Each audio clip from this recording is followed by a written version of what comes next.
Hello everyone, welcome to competitive exam tech prep. मेरा नाम पुष्पांजलि है और इस वीडियो में मैं आपके लिए फिर से लेकर आ गई हूँ cyber law and internet security का यूनिट नंबर 4। तो इस वीडियो में हम यूनिट 4 कवर करेंगे। इससे पहले हमने यूनिट 1 से लेकर यूनिट 3 तक ऑलरेडी डिस्कस कर लिया है। तो इस वीडियो में हम यूनिट 4 को पूरा डिस्कस करेंगे, यानी ये वन शॉट वीडियो होने वाली है। और यूनिट 4 का नाम है इंटरनेट सिक्योरिटी थ्रेट, जिसे हम डिस्कस करेंगे पूरी वीडियो में। तो इस वीडियो के अंदर आपको यूनिट 4 से रिलेटेड सारे टॉपिक्स मिल जाएंगे जो हमारे cyber law and internet security के होंगे, और ये स्पेशली बीसीए स्टूडेंट्स के लिए डेडिकेटेड है ये वीडियो। तो जरूर इसे देखें और पूरा सारे टॉपिक्स को कवर करें। सारे टॉपिक्स आपको यहाँ मिल जाएंगे। उससे पहले फ्रेंड्स, अभी तक आप मेरे चैनल पर जुड़े नहीं हैं तो जुड़ जाइए, कर लीजिए चैनल को सब्सक्राइब और बेल आइकन को प्रेस कर दीजिए, जिससे आने वाली वीडियोस की नोटिफिकेशन आपको मिलती रहे और ऐसी वीडियोस आप देख पाए। आप मुझे टेलीग्राम पे फॉलो कर सकते हैं, जहाँ वीडियोस के नोट्स प्रोवाइड करती हूँ। लिंक डिस्क्रिप्शन बॉक्स में मिल जाएगा, वहां से चेक करके ज्वाइन कर सकते हैं। Cyber law and internet security की पूरी प्लेलिस्ट को फॉलो करने के लिए भी लिंक आई बटन में भी मिल जाएगा और डिस्क्रिप्शन बॉक्स में मिल जाएगा, वहां से सीक्वेंशली सारी वीडियोस को एक्सेस कर सकते हैं यूनिट वाइज। तो चलिए स्टार्ट करते हैं अपने टॉपिक को, जो है यूनिट 4 इंटरनेट सिक्योरिटी थ्रेट। आइए बात करते हैं कि यूनिट 4 में हमें पढ़ना क्या क्या है। तो यूनिट 4 में जो जो हम टॉपिक डिस्कस करेंगे, सबसे पहले उसे जान लेते हैं। कि सबसे पहले हम डिस्कस करेंगे role of security in internet and web services. ये हमारा पहला टॉपिक होगा। फिर हम डिस्कस करेंगे classification of threats and attacks, यानी थ्रेट्स कितने टाइप के होते हैं, अटैक्स कितने टाइप के होते हैं, उन्हें हम जानेंगे। सिक्योरिटी चैलेंजेस को जानेंगे। देन हम सिक्योरिटी इम्प्लीकेशंस फॉर ऑर्गेनाइजेशन को पढ़ेंगे। नेक्स्ट टॉपिक हमारा होगा security services in information security, जिसमें ऑथेंटिकेशन क्या होता है, कॉन्फिडेंशियलिटी क्या होता है, इंटीग्रिटी क्या होती है, अवेलेबिलिटी क्या होती है, ये सब कुछ जानने वाले हैं। ठीक है। Basic concept of network security भी हमारा टॉपिक होगा, जिसे हम डिस्कस करेंगे। इसके बाद हम पढ़ेंगे perimeters of network protection. Next topic होगा हैकिंग, क्रैकिंग एंड स्नीकिंग। फिर हम पढ़ेंगे वायरसेस के बारे में और पढ़ेंगे ट्रोजन हॉर्स, मैलिशियस कोड और लॉजिक बॉम्ब, यानी सारे वायरसेस के बारे में हम डिस्कस करने वाले हैं। तो इस पर्टिकुलर वीडियो में इतने सारे टॉपिक आपके कवर हो जाएंगे। ये वीडियो आपकी पेशेंटली आपको देखनी है। सारे टॉपिक आपको इजीली कवर हो जाएंगे और इजीली समझ में भी आ जाएंगे। तो चलिए स्टार्ट करते हैं हम बिना देरी के। सबसे पहले हम पहले टॉपिक से डिस्कस करते हैं। तो हमारा पहला टॉपिक है role of security in internet and web services, यानी इंटरनेट पे और वेब सर्विसेज में हमारी सिक्योरिटी का रोल क्या है। यानी जब हम इंटरनेट का यूज कर रहे हैं या फिर वेब सर्विसेज को इस्तेमाल कर रहे हैं, तो हमें सिक्योरिटी की क्या जरूरत है। तो सबसे पहले हम इंटरनेट सिक्योरिटी की बात करें तो इंटरनेट पे हम बेसिकली क्या करते हैं, कम्युनिकेशन करते हैं। ठीक है। तो कम्युनिकेशन को हमें यहाँ पे सिक्योर करना है। इंटरनेट पे जब भी हम कम्युनिकेट कर रहे हैं तो कम्युनिकेशन को हमें क्या करना है, सिक्योर करना है। कम्युनिकेशन को सिक्योर करने के लिए दो बेसिक प्रोटोकॉल्स जो है वो हम यूज करते हैं। सबसे पहला प्रोटोकॉल होता है इंटरनेट सिक्योरिटी प्रोटोकॉल, जिसे आप कहते हैं आईपीसेक, और दूसरा प्रोटोकॉल होता है सिक्योर सॉकेट लेयर यानी एसएसएल प्रोटोकॉल, जिसे हम यूज करते हैं अपने कम्युनिकेशन को सिक्योर करने के लिए। तो दो मेजर प्रोटोकॉल हमने देखे कि सबसे पहला आईपीसेक प्रोटोकॉल है और दूसरा है हमारा एसएसएल प्रोटोकॉल। तो दोनों का क्या रोल है, कैसे ये कम्युनिकेशन को सिक्योर बनाते हैं, चलिए देखते हैं। सबसे पहले बात करते हैं आईपीसेक यानी इंटरनेट सिक्योरिटी प्रोटोकॉल की। तो इंटरनेट सिक्योरिटी प्रोटोकॉल जो है ये एक ऐसा प्रोटोकॉल है जो कि नेटवर्क लेयर पे काम करता है। नेटवर्क लेवल पे ये सिक्योरिटी देता है। नेटवर्क लेवल पे कैसे सिक्योरिटी देता है, आपने पढ़ा होगा कंप्यूटर नेटवर्क, जिसमें आपने ओएसआई लेयर पढ़ी होंगी। तो ओएसआई में आपने 7 लेयर्स पढ़ी हैं। 7 लेयर्स में से जो हमारा नेटवर्क लेयर होता है, नेटवर्क लेयर पे हमारा आईपीसेक प्रोटोकॉल काम करता है। और ये काम ऐसे करता है कि ये जब भी हमारे नेटवर्क लेयर पे पैकेट्स जनरेट होते हैं तो पैकेट्स को ऑथेंटिकेटेड बनाता है और कॉन्फिडेंशियल बनाता है। ठीक है। तो आईपीसेक प्रोटोकॉल जो है वो हमारे नेटवर्क लेयर पे जितने भी पैकेट्स जनरेट होते हैं जो सेंडर से रिसीवर तक भेजे जाएंगे, वो सारे पैकेट्स को वो ऑथेंटिकेटेड बनाता है और कॉन्फिडेंशियल बनाता है, जिससे कि हमारा जो कम्युनिकेशन होगा वो सिक्योर हो जाएगा। ठीक है। दूसरा जो हमारा प्रोटोकॉल है वो है एसएसएल यानी सिक्योर सॉकेट लेयर प्रोटोकॉल। और इसका काम क्या है, ये हमारा ट्रांसपोर्ट लेयर पे काम करता है। ठीक है। ट्रांसपोर्ट लेयर पे कुछ इश्यूज को ये एड्रेस करता है, जैसे कि प्राइवेसी इशू को एड्रेस करता है, कि कभी भी हम अगर डेटा को ट्रांसफर कर रहे हैं सेंडर टू रिसीवर तक, तो सेंडर से रिसीवर तक डेटा ट्रांसमिट होते समय हमारा क्या होना चाहिए, डेटा प्राइवेट होना चाहिए, प्राइवेसी बनी रहनी चाहिए। फिर इंटीग्रिटी होना चाहिए, यानी डेटा जैसा भेजा जा रहा है सेंडर से वैसा ही रिसीवर पे रिसीव हो। इस बात को कंफर्म करता है कौन, एसएसएल प्रोटोकॉल। फिर ऑथेंटिकेशन भी बना रहे, यानी ऑथेंटिकेटेड यूजर्स को ही अलाउ है कि वो कम्युनिकेशन कर सकते हैं। तो इन तीनों चीज को इंश्योर करता है एसएसएल प्रोटोकॉल। ठीक है, तो दोनों प्रोटोकॉल हमारे सिक्योरिटी के पर्पज से यूज किए जाते हैं, जो हमारे कम्युनिकेशन को सिक्योर बनाते हैं। तो ये तो हमने बात कर ली इंटरनेट सिक्योरिटी की। ठीक है, अब हम बात करते हैं वेब सर्विसेज पे कैसे हम अपने चीजों को सिक्योर बनाएंगे। तो जब हम वेब सर्विसेज का इस्तेमाल कर रहे होते हैं तो सिक्योरिटी पर्पज से कुछ चीजों का हम ध्यान रखते हैं। यानी सबसे पहला हम काम क्या करते हैं, ऑडिटिंग एंड लॉग मैनेजमेंट का। यानी जब भी हम अपने एप्लीकेशन को यूज कर रहे हैं, यानी वेब सर्विसेज से जितनी भी रिक्वेस्ट आएंगी, हम अपने एप्लीकेशन से क्या करते हैं, मल्टीपल रिक्वेस्ट भेज सकते हैं वेब सर्विसेज पे। तो वेब सर्विसेज पे जितनी भी रिक्वेस्ट आती जाती हैं उन सभी का लॉगिंग किया जाता है, उन सभी को बनाया जाता है, एक रिकॉर्ड मेंटेन किया जाता है, ताकि ये पता चले कि कितनी सारी रिक्वेस्ट आई है और कहाँ कहाँ से आई हैं। ये अगर हम ट्रैक करके रखेंगे तो हमारा कम्युनिकेशन जो है वेब सर्विसेज पे सिक्योर रहेगा। वेब सर्विसेज जो भी हम प्रोवाइड कर रहे हैं हमें पता होगा हम किसको प्रोवाइड कर रहे हैं, अगर कोई भी बग आता है तो इजीली हम उससे रिकवर हो जाएंगे। ठीक है, फिर हमारा आता है flow of calls to the web services. यानी वेब सर्विसेज पे हम जानते हैं हम अपने एप्लीकेशन से मल्टीपल जो है वेब सर्विस को कॉल कर सकते हैं। ठीक है, तो अपने एप्लीकेशन से मल्टीपल रिक्वेस्ट कर सकते हैं वेब सर्विसेज के लिए, कॉल कर सकते हैं। और जब भी हम ये बहुत सारी वेब सर्विसेज के लिए क्या करेंगे, रिक्वेस्ट करेंगे, तो हमें ऑथेंटिकेशन चाहिए होगा। तो ऑथेंटिकेशन टोकन जो होते हैं वो पास किए जाते हैं अलग अलग वेब सर्विसेज के बीच में, जिससे हमें सारी वेब सर्विसेज को हम एक्सेस कर सकते हैं, मल्टीपल वेब सर्विसेज के लिए रिक्वेस्ट भी कर सकते हैं। ठीक है, तो इससे क्या होगा, हमारा जो वेब सर्विसेज हैं उस वहां पे सिक्योरिटी बनी रहेगी। ठीक है, सेंसिटिव इंफॉर्मेशन, यानी कभी भी अगर हम लॉग्स क्रिएट कर रहे हैं कि वेब सर्विसेज के लिए कितनी रिक्वेस्ट आई हैं, ये सारी चीजें लॉगिंग कर रहे हैं, तो उस समय पे हमें सेंसिटिव इंफॉर्मेशन को स्टोर नहीं करना है। यानी जो भी हमारे सेंसिटिव इंफॉर्मेशन है उनकी लॉग एंट्री नहीं इंक्लूड करनी है। ठीक है, जैसे पासवर्ड्स हो गए, क्रेडिट कार्ड का डिटेल हो गया, ये सब हमें इंफॉर्मेशन में इंक्लूड करने की जरूरत नहीं है। कॉन्फिडेंशियल इंफॉर्मेशन को हटा के बाकी सारी लॉगिंग हम करेंगे, जिससे हमारे कस्टमर का डेटा या जो भी हमारे क्लाइंट रिक्वेस्ट कर रहे हैं वो हमारे सारी सिक्योरिटी उनके लिए बनी रहे। ठीक है, नेक्स्ट हम बात करें ट्रैक बिजनेस ऑपरेशंस। यानी बिजनेस ऑपरेशंस को ट्रैक करना, ट्रैक भी किया जाता है कि कौन कौन से बिजनेस ऑपरेशंस कहाँ कहाँ से हो रहे हैं, जिससे कि हमारी सिक्योरिटी बनी रहेगी। तो ये कुछ चीजें हम वेब सर्विसेज को यूज करते समय या फिर वेब सर्विसेज पे रिक्वेस्ट को फुलफिल करते समय जो है सिक्योरिटी का ध्यान देते हैं। ठीक है, नेक्स्ट टॉपिक पे आ जाए। नेक्स्ट टॉपिक होगा हमारा क्लासिफिकेशन ऑफ थ्रेड। तो क्लासिफिकेशन ऑफ थ्रेड्स, यानी थ्रेड्स के कितने टाइप होते हैं, पहले जान लेते हैं थ्रेड क्या होता है। तो थ्रेड होता है हमारा, एक तरीके से आप हिंदी में अगर इसको समझें तो थ्रेड मतलब खतरा। यानी किसी तरह का आपको खतरा है, कोई भी आपको लग रहा है कि किसी तरह का अटैक हो सकता है आप पे, तो उसे हम कह सकते हैं कि थ्रेट होता है। ठीक है, तो थ्रेट कितने टाइप के हो सकते हैं जब आप इंटरनेट का इस्तेमाल कर रहे हैं। इंटरनेट का इस्तेमाल कर रहे हैं यानी बहुत सारे एप्लीकेशंस को आप यूज कर रहे हैं, लाइक जीमेल आप यूज करते हैं, ईमेल जिससे सेंड करते हैं। ठीक है, तो ईमेल की कोई भी आप सॉफ्टवेयर यूज करते हैं, बहुत सारे सॉफ्टवेयर आप यूज करते हैं। तो जब भी आप ईमेल को इस्तेमाल करते हैं तब आपके साथ कौन सा थ्रेट अकर हो सकता है, फिशिंग अकर हो सकता है। तो फिशिंग एक तरफ का साइबर अटैक है, जो कि क्या करता है, जहां पे अटैकर जो है आपको कोई मैसेज सेंड कर सकता है, जिसे हम फेक मैसेज कहेंगे।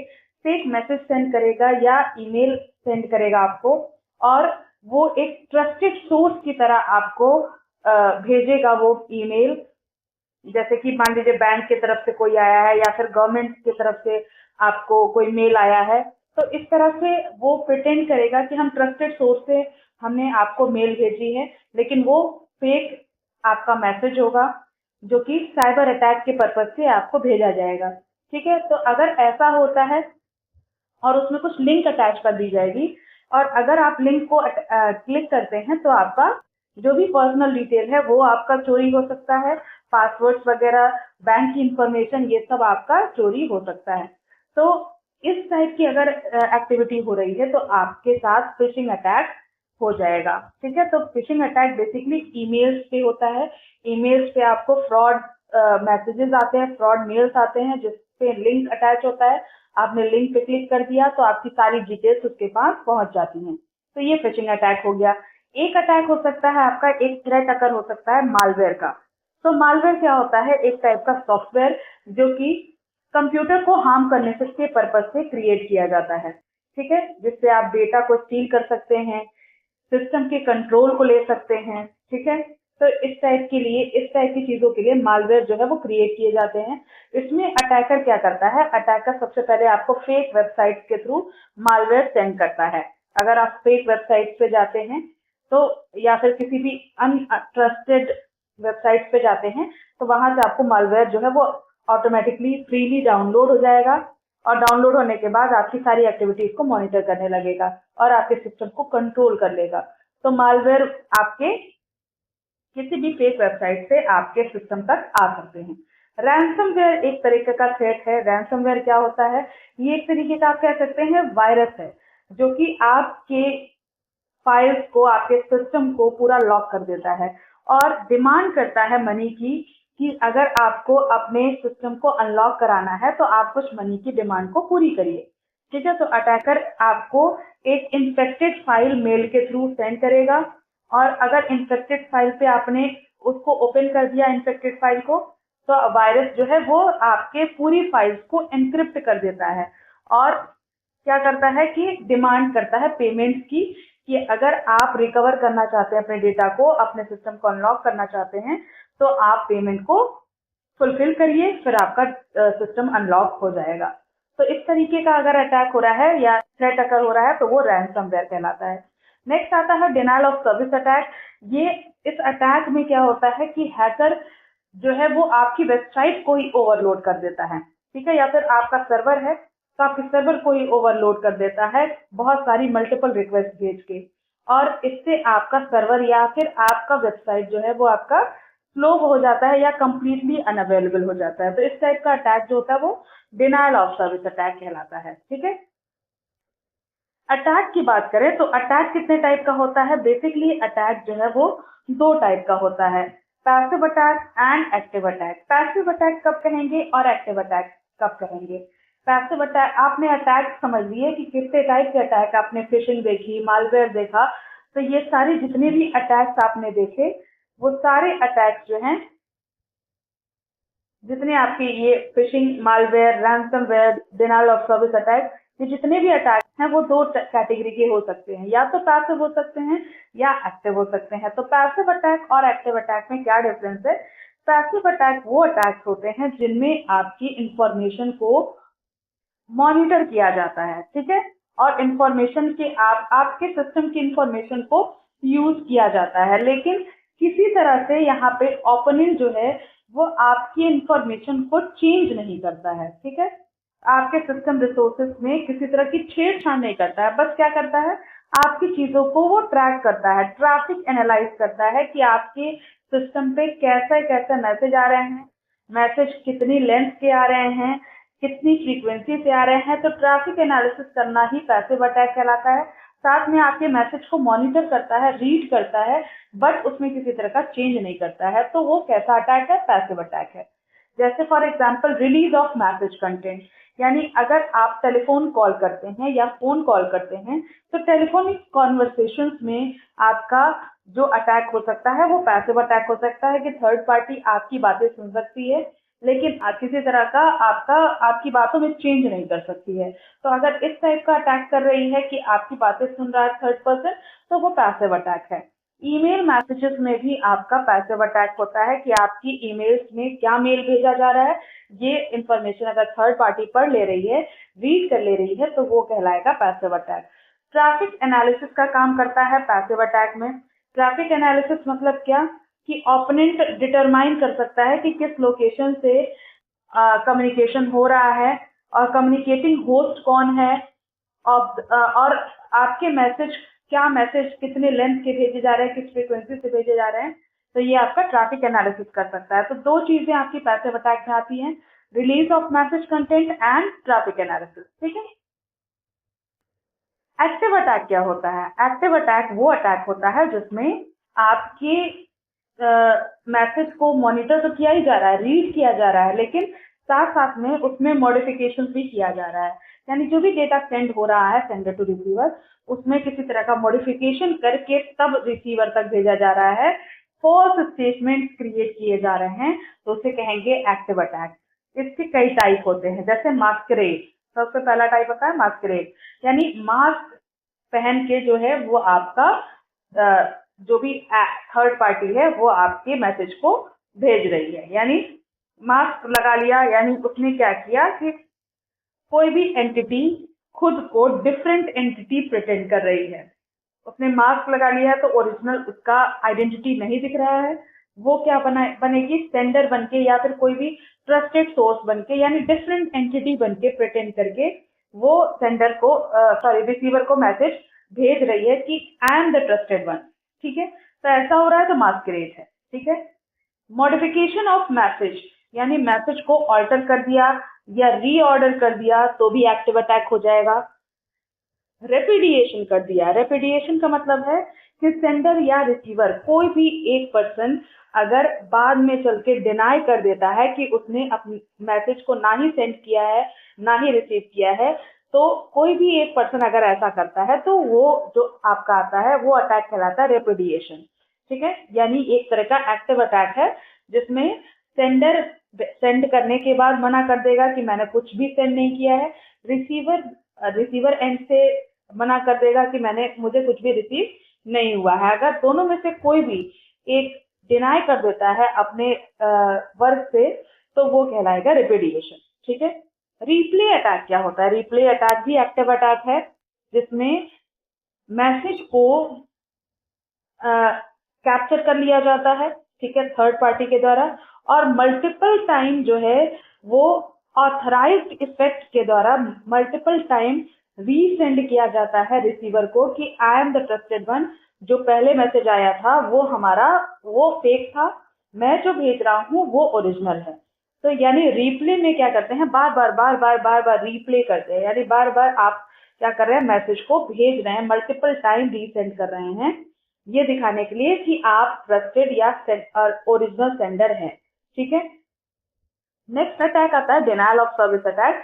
तो डिनायल ऑफ सर्विस अटैक एक तरह का एक्टिव अटैक है जिसमें आप क्या कर रहे हैं, टारगेट नेटवर्क को ही डिसेबल कर दे रहे हैं, ठीक है, या ओवरलोड कर दे रहे हैं मैसेजेस के थ्रू, जिससे बहुत ज्यादा मैसेज आ जाती है, मल्टीपल रिक्वेस्ट आने से ओवरलोड हो जाता है हमारा सिस्टम। ठीक है, तो वो हमारा एक्टिव अटैक है। नेक्स्ट हमारा टॉपिक है सिक्योरिटी चैलेंजेस। तो सिक्योरिटी चैलेंजेस में कौन कौन से सिक्योरिटी चैलेंजेस आते हैं, यानी इंटरनेट को जब हम इस्तेमाल कर रहे हैं तो सिक्योरिटी अगर हम मेंटेन करना चाह रहे हैं तो क्या क्या चैलेंजेस आएंगे। सबसे पहला आता है इसमें क्लाउड अटैक। तो क्लाउड अटैक क्या होता है, क्लाउड अटैक में मेलिशियस एक्टिविटीज हो सकती हैं जो आपके जितने भी प्लेटफॉर्म्स हैं, जैसे स्टोरेज का प्लेटफॉर्म है वहां पे किसी तरह की मैलिशियस एक्टिविटी हो जाए, या होस्टिंग सर्विसेज है वहां पे आपका क्लाउड इंफ्रास्ट्रक्चर के थ्रू किसी तरह की मैलिशियस एक्टिविटी हो जाए तो उसे कहेंगे क्लाउड अटैक। ठीक है, तो क्लाउड अटैक हो सकता है इंटरनेट पे, जो कि एक तरह का सिक्योरिटी चैलेंज है। ठीक है। नेक्स्ट रैंसमवेयर अटैक हो सकता है। रैंसमवेयर एक तरह का मैलिशियस सॉफ्टवेयर है जिसमें आपका क्या हो रहा है, डैमेज, जो आपके सिस्टम को डैमेज कर सकता है। ठीक है,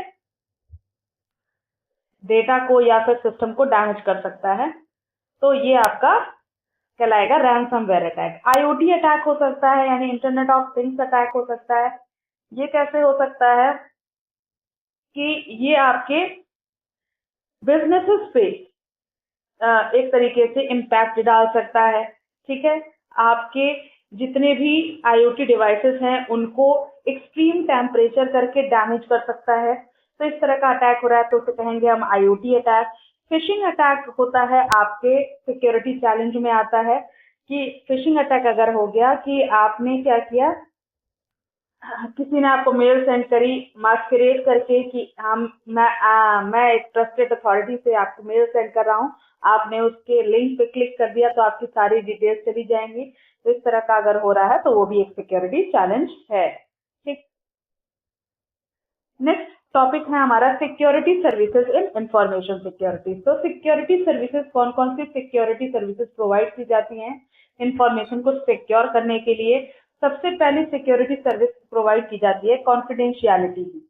तो कॉन्फिडेंशियलिटी में जो प्रिंसिपल फॉलो किया जाता है, इसमें ये प्रिंसिपल फॉलो किया जाता है कि सेंडर जो है वो आपका, सेंडर और जो रिसीवर है वही दोनों सिर्फ क्या कर सकते हैं, मैसेज को क्रिएट कर सकते हैं या फिर रिसीव कर सकते हैं। यानी सेंडर ही मैसेज को क्रिएट करेगा, सेंड करेगा, और रिसीवर ही उस मैसेज को रिसीव करेगा। तो अगर इस तरह का सिनेरियो है तो वो हमारी कहलाती है कॉन्फिडेंशियलिटी। तो कॉन्फिडेंशियलिटी इसी प्रिंसिपल पे चलता है कि सेंडर और रिसीवर दोनों के बीच में ही जो भी मैसेज का एलिमेंट है वो क्रिएट किया जाएगा और सेंड किया जाएगा। कोई अदर थर्ड पर्सन जो है उस मैसेज को एक्सेस नहीं कर सकता है। ठीक है।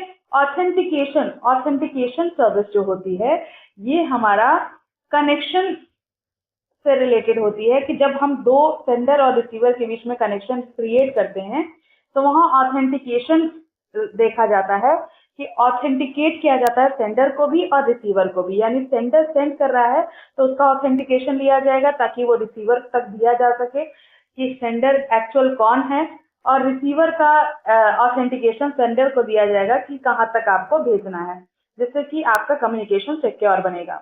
नॉन रिपीडिएशन का मतलब है, नॉन रिपीडिएशन एक ऐसा सिक्योरिटी सर्विस है जिसमें आप अवॉइड नहीं कर सकते हो। यानी एक बार आपने अगर सेंडर बन के कोई भी मैसेज सेंड कर दिया तो आप बाद में डिनाई नहीं कर सकते हो, या रिसीवर बन के आपने मैसेज को रिसीव कर लिया तो बाद में डिनाई नहीं कर सकते हो। तो ऐसा अगर हो रहा है तो नॉन रिपीडिएशन कंडीशन होगी, नॉन रिपीडिएशन सर्विस आपकी होगी। ठीक है। नेक्स्ट आता है इंटीग्रिटी। तो डेटा इंटीग्रिटी का मतलब ये हो गया कि जो भी इंफॉर्मेशन हम भेज रहे हैं, जो भी इंफॉर्मेशन हम सेंडर से रिसीवर तक सेंड कर रहे हैं, उसमें किसी तरह का मॉडिफिकेशन नहीं होना चाहिए। ठीक है। तो इंटीग्रिटी मेंटेन रहेगी। ठीक है। अवेलेबिलिटी का मतलब है कि जो चीजें हमें चाहिए, वो सारी जितने रिसोर्सेज चाहिए हमें अपने कम्युनिकेशन को करने के लिए, वो सारे रिसोर्सेज अवेलेबल होंगे ऑथराइज्ड यूजर्स को। यानी सबको नहीं होंगे, किसको होंगे, ऑथराइज्ड यूजर्स को होंगे। और जब ऑथराइज्ड यूजर रिक्वायरमेंट होगी ऑथराइज्ड यूजर की, तब तब वो आपके अवेलेबल होंगे रिसोर्सेज। तो ये होंगी अवेलेबिलिटी। तो ये आपकी चार सर्विसेज हैं, सॉरी 5 सर्विसेज हैं जो आपकी इंश्योर करती हैं कि सिक्योरिटी बनी रहेगी। कि कॉन्फिडेंशियलिटी सर्विस जो है वो आपको कहेगी कि सिर्फ सेंडर और रिसीवर के बीच में ही मैसेज रहेगा, कहीं थर्ड पार्टी तक नहीं जाएगा। ऑथेंटिकेशन यानी ऑथेंटिकेटेड यूजर्स ही सेंडर और रिसीवर बन पाएंगे। नॉन रिपीटेशन यानी एक बार आप मैसेज सेंड कर दिया तो बाद में कोई भी मना नहीं कर सकता है, सेंडर या फिर रिसीवर दोनों में से कोई भी नहीं कर सकता है। इंटीग्रिटी का मतलब मैसेज जो सेंड हो रहा है वो किसी तरह का चेंज नहीं होना चाहिए उसमें। अवेलेबिलिटी यानी जो भी रिसोर्सेज की रिक्वायरमेंट है यूजर को, वो सारी अवेलेबल होनी चाहिए जब भी उसको रिक्वायरमेंट है तब। ठीक है। नेक्स्ट टॉपिक है हमारा basic concept of network security. तो नेटवर्क सिक्योरिटी क्या होता है? नेटवर्क सिक्योरिटी हमारी इंटीग्रिटी, कॉन्फिडेंशियलिटी, अवेलेबिलिटी, ये सबको हमारे कंप्यूटर नेटवर्क पे प्रोटेक्ट करती है। यानी डेटा को, जो भी डेटा हमारे नेटवर्क पे सेंड हो रहा है, उनको प्रोटेक्ट करने के लिए हम जितनी भी नेटवर्क सर्विसेज इस्तेमाल करते हैं उनको इंश्योर करना हमारे नेटवर्क सिक्योरिटी का बेसिक कॉन्सेप्ट है। यानी कॉन्फिडेंशियलिटी को इंश्योर करना। कॉन्फिडेंशियलिटी में हमने देखा कि जो भी सेंसिटिव इंफॉर्मेशन भेजा जा रहा है वो सिर्फ ऑथराइज्ड यूजर्स के थ्रू ही एक्सेसिबल हो। इंटीग्रिटी मेंटेन हो कि हमारा डेटा किसी तरह से चेंज ना हो जब भी ट्रांसमिशन हो रहा है तब। अवेलेबिलिटी यानी हमारे नेटवर्क सर्विसेज जो भी रिसोर्सेज हैं वो सब कुछ हमारे ऑथराइज्ड यूजर्स को जब भी जरूरत है तब अवेलेबल हो जाए। ऑथेंटिकेशन मतलब कि हमें जब भी यूजर या फिर कोई भी डिवाइस जो है जिनको भी हमें एक्सेस देना है उनको पहले वेरीफाई किया जाएगा ऑथेंटिकेटेड है कि नहीं है। तो ऑथेंटिकेशन ये हो जाएगा। ऑथराइजेशन का मतलब हुआ कि सिर्फ ऑथेंटिकेटेड यूजर या डिवाइस ही हमारे कम्युनिकेशन को कर सकते हैं, ठीक है। नॉन रिपीटेशन मतलब कि अगर किसी ने एक्शन ले लिया, कोई भी सेंडर ने सेंड कर दिया या रिसीवर ने रिसीव कर लिया, बाद में चल के मना नहीं कर सकता है। तो ये हमारे नेटवर्क पे जरूरी है। जब भी हम नेटवर्क पे कम्युनिकेशन कर रहे हैं तो नेटवर्क की सिक्योरिटी के लिए ये सारे टर्म्स जरूरी हैं। ये सारे आपके डेटा को सिक्योर करेंगे, यानी नेटवर्क पे जितने भी डेटा हम सेंड कर रहे हैं वो सारे डेटा हमारे सिक्योर रहेंगे अगर हम कॉन्फिडेंशियलिटी इंश्योर करते हैं, इंटीग्रिटी इंश्योर करते हैं, अवेलेबिलिटी इंश्योर करते हैं, ऑथेंटिकेशन या ऑथराइजेशन या फिर नॉन रिपीटेशन। इनमें से कोई भी आपकी कोई भी जो है वो आपका गलत नहीं होना चाहिए, सारी चीजें फॉलो होनी चाहिए, ठीक है। तो हमारा नेटवर्क सिक्योर रहेगा। नेक्स्ट टॉपिक है हमारा नेटवर्क सिक्योरिटी पैरामीटर। तो नेटवर्क सिक्योरिटी पैरामीटर जो है ये क्या होता है? नेटवर्क सिक्योरिटी पैरामीटर हेल्प करता है पब्लिक नेटवर्क पे आप जो भी रिसोर्सेज एक्सेस करना चाहते हैं तो कौन कौन उन पब्लिक नेटवर्क्स पे जो भी रिसोर्सेज हैं वो कौन एक्सेस करेगा, कौन नहीं, इस चीज को डिफाइन करता है नेटवर्क सिक्योरिटी पैरामीटर। यानी नेटवर्क को सिक्योर करने के लिए क्या क्या पैरामीटर्स होने चाहिए। तो इसके लिए ये किस लिए इस्तेमाल किया जाएगा कि पैरामीटर हम तभी बनाएंगे जब हम चाहते हैं कि हमारा जो भी पब्लिक नेटवर्क है वो सिक्योर रहे। तो इस पे डिफाइन करना होगा कि कोई भी रिसोर्स हम जो हमारे पब्लिक नेटवर्क पे अवेलेबल है वो कौन एक्सेस कर सकता है, कौन नहीं एक्सेस कर सकता है। अगर हम इसको डिफाइन कर देंगे तो यानी हमने नेटवर्क की सिक्योरिटी का पैरामीटर डिफाइन कर दिया। By default network security parameter जो है वो पब्लिक एक्सेस को रिस्ट्रिक्ट करता है कि सभी को हमारे बाउंड्री के अंदर नहीं आने की इजाजत है। यानी जितने भी रिसोर्सेज हमारे पब्लिक नेटवर्क के अंदर अवेलेबल हैं वो सभी लोग एक्सेस नहीं कर सकते हैं, कुछ लिमिटेड पर्सन ही हमारे एक्सेस कर सकते हैं। ये रेस्ट्रिक्शन लगा देता है नेटवर्क सिक्योरिटी पैरामीटर। इसमें कुछ फीचर्स होते हैं जैसे जो भी रिसोर्स एक्सेस कम्युनिकेशन के पास हैं विद इन पैरामीटर मेंबर्स, तो वो क्या करते हैं, डेटा एक्सफिल्ट्रेशन को प्रिवेंट करते हैं, ठीक है। पब्लिक एक्सेस मैनेजमेंट, जो भी एक्सटर्नल पब्लिक एक्सेस मैनेजमेंट है उसको कहीं कहीं हद तक कंट्रोल करते हैं, ठीक है। Access logs for audit and compliance, यानी जो भी हमारे सर्विसेज दे रहे हैं या सर्विसेज ले रहे हैं उसका लॉग क्रिएट करना कि किनको एक्सेस मिल रहा है किनको नहीं मिल रहा है, तो ये सारे लॉग्स क्रिएट किए जाएंगे, ठीक है। Unified experience across PaaS resources, यानी platform as a service resources जो हैं उनको आपका यूनिफाइड एक्सपीरियंस होना चाहिए। यूनिफाइड का मतलब है कि ऑथेंटिकेटेड वन ही वो एक्सेस कर पाए, ठीक है। अब बात करते हैं नेटवर्क अटैक की। तो नेटवर्क अटैक अभी हमने डिस्कस किया कि कौन कौन से साइबर अटैक हो सकते हैं। नेटवर्क अटैक हो सकते हैं तो नेटवर्क अटैक में आपका डिनायल ऑफ सर्विस, यानी जब भी हम अपने सर्वर को या फिर किसी अदर के सिस्टम को इतना ओवरलोड कर दे मल्टीपल रिक्वेस्ट भेज के कि वो सिस्टम जो है अनअवेलेबल दिखा जाए, तो ऐसा अगर होता है तो वो डिनायल ऑफ सर्विस अटैक है जो कि नेटवर्क अटैक है। Man in the middle attack भी नेटवर्क अटैक होता है। मैन इन द मिडिल मतलब कि अटैकर बीच में आपके कम्युनिकेशन को इंटरसेप्ट कर दे, यानी रोक दे, ठीक है। तो अगर कम्युनिकेशन को रोक रहा है तो man in the middle attack हो जाएगा आपके साथ। आईपी स्पूफिंग यानी फेक आईपी को यूज करके आपके तक कोई भी फेक मैसेज भेजना, ठीक है। तो फेक स्पूफिंग कहलाएगा या आईपी स्पूफिंग कहलाएगा, ठीक है। फिशिंग अटैक क्या होती है कि आपने फेक ईमेल्स भेजा जिससे आप किसी का डेटा चोरी करना चाहते हैं, तो फिशिंग अटैक हो जाएगा, ठीक है।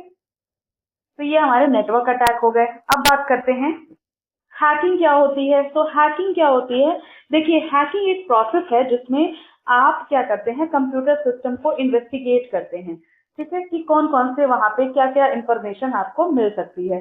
तो आप इसको एक तरह से उसके इंटरनल मैकेनिज्म को सीखने के लिए भी ऐसा कर सकते हैं। तो बेसिकली जो हैकिंग है उससे हैकर्स बनते हैं, यानी हैकर्स हैकिंग करते हैं और क्रैकर्स क्रैकिंग करते हैं। दोनों में डिफरेंस क्या है, सिंपल से समझ लीजिए कि हैकिंग जो है वो एक तरह से न्यूट्रल प्रोसेस है, जिसमें हैकिंग पॉजिटिव भी हो सकता है, नेगेटिव भी हो सकता है। यानी हैकर्स जो हो सकते हैं वो पॉजिटिव भी हो सकते हैं, न्यूट्रल भी हो सकते हैं। लेकिन क्रैकर्स जो होते हैं, यानी जो क्रैकिंग करते हैं, वो हमेशा गलत इंटेंशन से ही क्रैकिंग करते हैं। यानी क्रैकर जो है वो हमेशा मैलिशियस एक्टिविटीज करते हैं, वेयर एज जो हैकर्स होते हैं वो हमारे न्यूट्रल भी हो सकते हैं, पॉजिटिव भी हो सकते हैं। वो लर्निंग पर्पज से भी हैकिंग सीख सकते हैं। लेकिन क्रैकर हमेशा बैड इंटेंशन से ही, आपकी इविल इंटेंट से ही आपकी चीजों को ब्रेक करते हैं। यानी कंप्यूटर सिस्टम में अगर घुस जाएंगे, अगर किसी तरह से कंप्यूटर सिस्टम की सिक्योरिटी को ब्रेक कर दिया, उन्होंने सारी इंफॉर्मेशन को ले लिया, तो क्रैकिंग हमेशा बैड इंटेंशन से होती है। क्रैकर हमेशा आपके चीजों को डैमेज करते हैं, डेटा को स्टील करते हैं, सर्विसेज में इंटरफेयर करते हैं। तो क्रैकर जो है वो नेगेटिव कहलाते हैं।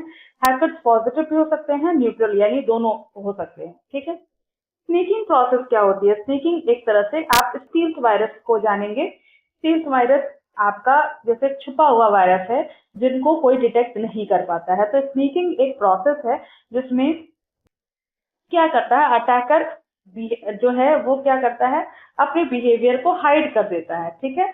तो वो अनडिटेक्टेड की तरह जो है वो रहता है कि उसको एंटीवायरस भी डिटेक्ट नहीं कर पा सकता है।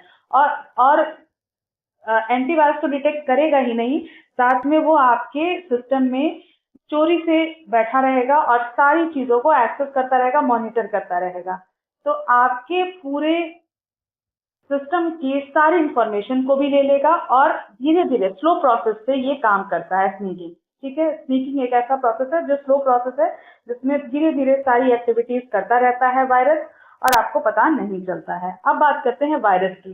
तो वायरस क्या होता है? सेल्फ रिप्लिकेटिंग कोड होता है जो कि किसी प्रोग्राम या किसी फाइल में अटैच कर दिया जाता है, तो वो वायरस कहलाता है। ये खुद को ही जब भी फाइल रन होती है तब ये स्प्रेड होता है। ठीक है।